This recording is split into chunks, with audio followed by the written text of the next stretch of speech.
on teens and youth. And we have with us to continue our conversation Alana McLaughlin.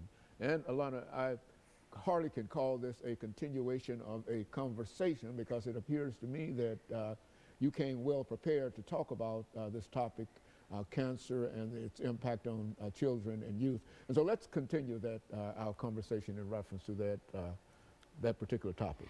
Now, if you're just tuning in to the last segment of the show for today, in the first segment, I talked about my background in education, my name, where I go to school, and things like that. And also, I talked about what cancer is and what could cause cancer. Now, cancer is a class of diseases characterized by out-of-control cell growth. And popular forms of cancer are lymphoma, leukemia, germ cell tumors, melanoma, sarcomas and breast cancer, cervical cancer, liver and thyroid cancer. And that's based on some famous types of cancer. Now, I really want to get into children and youth. Now, in the second segment, I talked about the leading race in cancer, which happens to be African Americans. Now, in the men's section of cancer, African American men are the leaders in having cancer and dying from cancer. And in the women's section, African American women are more prone to die from cancer, while Caucasian women are more likely to get cancer but be able to overcome it. Now, children and youth and how cancer affects them. Now, I recently read a book that was called The Fault in Our Stars by John Green. And the book was about a girl named Hazel Grace Lancaster. And she is a cancer patient. And so she goes to a self-help group where she meets a boy and she falls in love with him, only for him to die of cancer before her. Now, this book really touched me in a special place because the book made you really be able to feel Hazel's emotions, and it was so well written, so well projected that I cried from chapter to chapter. And now the movie for The Fault in Our Stars, starring Shailene Woodley, actually comes out June 6th, and they're having a special preview of it for some time. But basically, The Fault in Our Stars is just a book I would encourage reading, and it talked about really how Hazel thought that her lungs sucked at being lungs because she had lung cancer, and she had to walk around with an oxygen tank everywhere she went, and she had to sleep with it. And it just made me really feel for Hazel because, I mean, I don't have cancer, but I felt her emotions, and I could connect with her, and I could see how she felt and how sad it was to have cancer. And then it talked about other cancer patients and her friends that she met at the support group. And so basically the book is a really good book. It's heartwarming, but it's also heartbreaking. And I really applaud John Green for being able to channel these cancer patients and their emotions like he was them in another life. And the book is just outstanding. I mean, it's won various awards, and it's by far my favorite book at the moment. And so the book is available on Amazon, iBooks, Kindle Fire, bookstores. Probably anywhere they sell books, they'll probably sell The Fault in Our Stars. I mean, I saw copies at Kroger.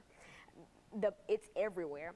And the movie is especially good because I went to, there was an event called Demand Our Stars where the cast and John Green came to Nashville.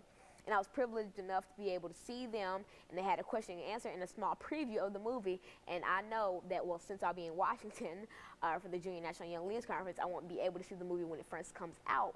But I would love to see the movie because it's really just, it's undescribable. I mean, the book, I gave my copy to my grandmother to read it because it's that good. And I never recommend books to anybody, but I really just, it's a book that you have to read. I mean, even if you're not into love stories, or even if you're into horror stories, I mean, it's a book for everyone, really. No matter what you're into or who you are, what age you are, it's a really nice book. Do you think that people will get a better understanding of what cancer is by reading this fictional novel? I think that people will get a better understanding of how cancer affects you, not like body-wise, but emotionally. Like depression, like in the book they mentioned that depression was a side effect of cancer, and it'll really help you channel feelings that you didn't know you had. Because if you need a good read, then I recommend The Fault in Our Stars by John Green.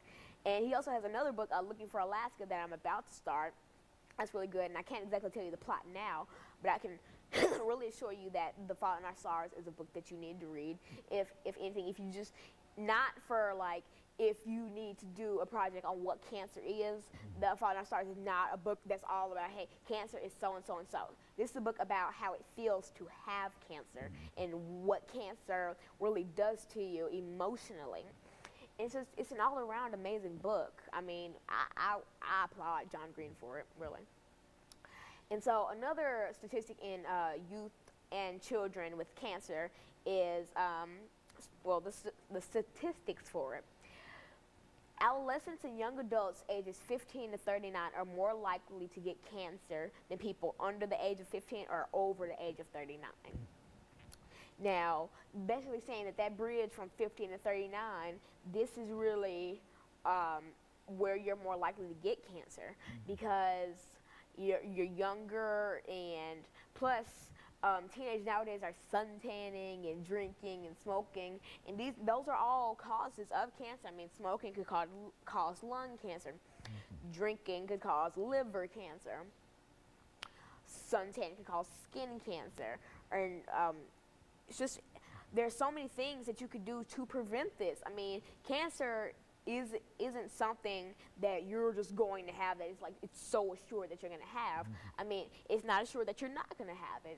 You can do simple things like eat healthy, go outside once or twice a week, and just do small things to improve your life. And just, you take these simple steps, and you can lead not even just a cancer-free life, but a healthy life. Like, who wants to die early because they just ate junk food all their lives? I mean, you can stay fit, go to gym classes at school, go to the YMCA, do all these small things, walk your dog once. Just do all these small things to just help out in the world. And I mean, not even just in your body, but in the world. I mean, because if we cut down on all this, then we'll have a higher rate for maybe even more Olympians, like going to the Olympics, because people will be more healthy and have more energy to do Olympic sports. And maybe, just maybe, we can lead a healthier society than we have right now. I mean, I know people who go to McDonald's every morning and get 4 or 5 drinks and 4 or 5 pieces of nuggets and stuff. And I mean, that could be, you could think that's good for you, but, and I'm not going to say that it's not good for you, I mean, because there are websites that are saying, hey, it's made of good things, and hey, it's made of bad things. And I don't work at McDonald's, so I don't personally know. But too much of a good thing is a bad thing, and too much of a bad thing is an even worse thing. And so basically, just eat a salad once or twice a week, you know, just small things. I'm not saying, hey, just throw away every sweet thing. Just, you can still eat candy. I eat candy, but I don't eat candy every single day of my life. So just small things that can help you lead a healthy life. And so, Alana, after this long dissertation and over the last minute and a half, do you think that many of the children and adolescents within your age range understand exactly how important it is to become involved in preventing cancer, and to sort of listen to what you have to say in reference to that? I don't, because I know a lot of kids who eat candy and McDonald's and Burger King every day, and I don't think they really realize what they're doing to their bodies and how many diseases they're putting themselves in the middle of. I mean, because you can not only get cancer from this, but I'm talking about obesity and just certain things like that, all because you decided it would be just nice to eat greasy, slimy food every single morning that's made with chemicals and objects you don't even know of. And so basically, just live a healthy life and do things to help your health. And I mean, just, it can lose weight, make you feel better, more energetic, make you feel lighter, help your self-esteem. There's nothing wrong with being a little healthy. Okay, and let me, over the last 20 seconds that we have here, thank you for bringing that excellent information by today in reference to young people and cancer, and not only young people, but I think you've given us additional information for all people. And of course, let me encourage our audience to tune in again next week for another informative edition of Comments. Thank you and good morning.